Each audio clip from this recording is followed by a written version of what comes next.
What's going on, guys? Welcome back to the channel. I am out here with the Gixxer 750, the 95 Gixxer 750. Today I just want to quickly explain why you guys need to fill up your gas tanks, and this can be in any vehicle that you go to store. Fill up your gas tanks, put fuel stabilizer in your gas tank, and then run the vehicle.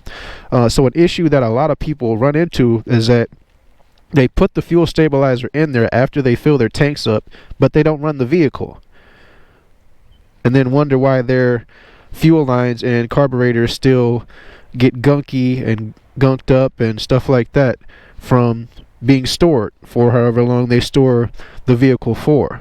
What you guys have to understand is, after you fill up your tank and you put your fuel stabilizer in, you have to run the vehicle. The fuel stabilizer is meant to go into your carburetors and to your fuel lines so that it can treat that gas that's in there already.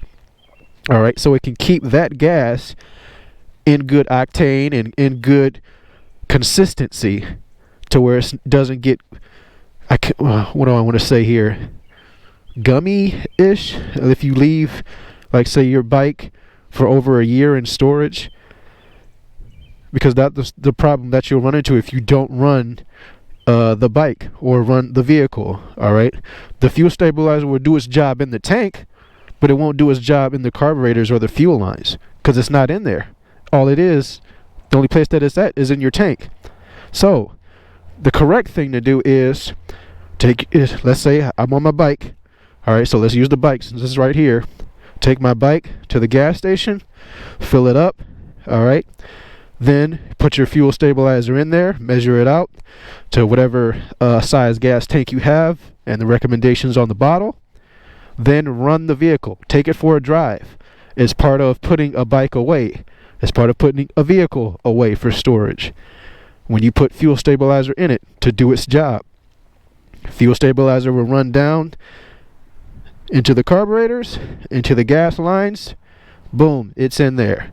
Now it's going to do its job when you put the bike away. I know another tip that you can do is, let's say you're scared of using maybe half your tank if you take it for a ride or blah blah blah.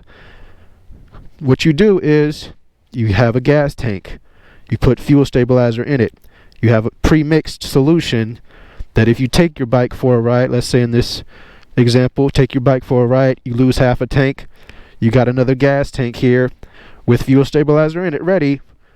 Pour it in, fill your tank back up. You got more fuel with stabilizer in it still in there, and you got your fuel stabilizer and gas and your carburetors and your fuel lines.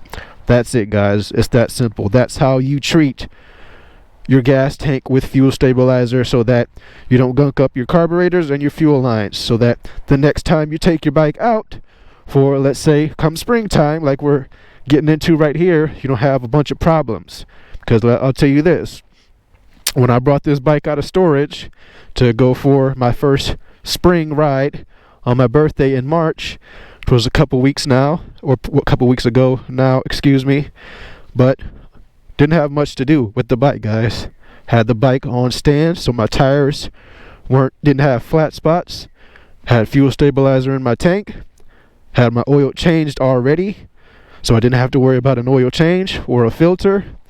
And all I really needed to do was put my battery on a tender for about 10 minutes. Bike started right up, ran just fine, like I never even put it away. That's what you want, guys. That's why you need to do that important step in putting fuel stabilizer in your gas tank, and then the more important part, running the bike or vehicle so that it can get to your carburetors and your fuel lines. That's it, guys. Thank you guys for watching. Make sure you hit that subscribe button, and I'll see you guys in the next one. Peace.